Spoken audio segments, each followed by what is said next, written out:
I'm here with top draft eligible prospect and University of Michigan centerman Adam Fantilli. And Adam, it's obviously very, very easy for a Canadian kid like you to get into the game of hockey, but how did you get your start?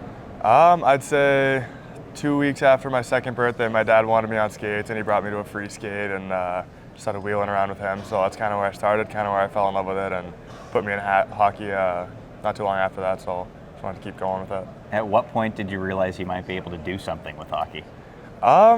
I don't know. The last couple of years, things have started to ramp up, and as you go up levels, things get harder, and you try to succeed at those levels. And I think you just try and keep working on yourself and keep working on your team, and hopefully one day it happens. That's kind of the plan. What about other sports growing up? What were you into? I played lacrosse up until about high school.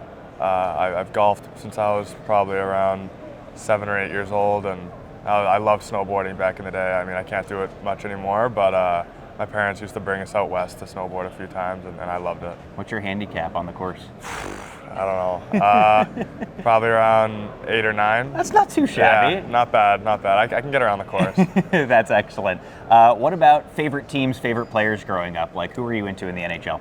My favorite team growing up was the Bruins. Okay. My dad was a massive Bruins fan, and he would always brainwash me into all that stuff. But either way, I loved watching him play, and I fell in love with watching Patrice Bergeron play, and I've watched him pretty much my whole life. And a bit more modern, but I love watching McKinnon play as well. I think it's amazing to watch him play. Yeah, I think you mentioned it yesterday that McKinnon and Matthew Tkachuk are guys that you try and model yourself after. Yeah.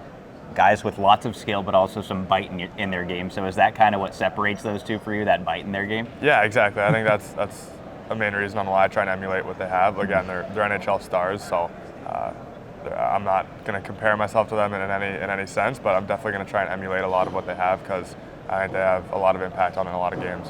What about off the ice? What are you into? TV, movies? I'm a huge movie guy. Okay. Any kind of movie, really. I love all genres, and I don't know, I really got into the Marvel stuff when I was younger. Yeah. Recently, the movies haven't been my favorite, but they're really good stuff, and I'm into a lot of the old Italian mob stuff as well. I think that's cool. Do you have a favorite one of those, like Goodfellas? Yeah, Goodfellas, Godfather, even Casino. I know that's not as much of a mob movie, but it's still kind of the same vibe. All right, now that you're pretty late in this process, I know we've got 3 weeks or so until June 28th in Nashville. Has it set in that you're going to be an NHL player after this? Not really, no. I'm just trying to enjoy every day here and every day I have at home before going there. And then when the day comes, I'm going to be super excited and try and live that day to the fullest and just enjoy being there. If you end up getting selected by the Columbus Blue Jackets, what are the emotions going to be? I know you got a few buddies on the team already. Yeah, exactly. There's quite a few Michigan guys on that team, so I'd be ecstatic. I'd love it. All right, Adam, thanks very much for this. We appreciate it, and good luck going forward. Thank you very much.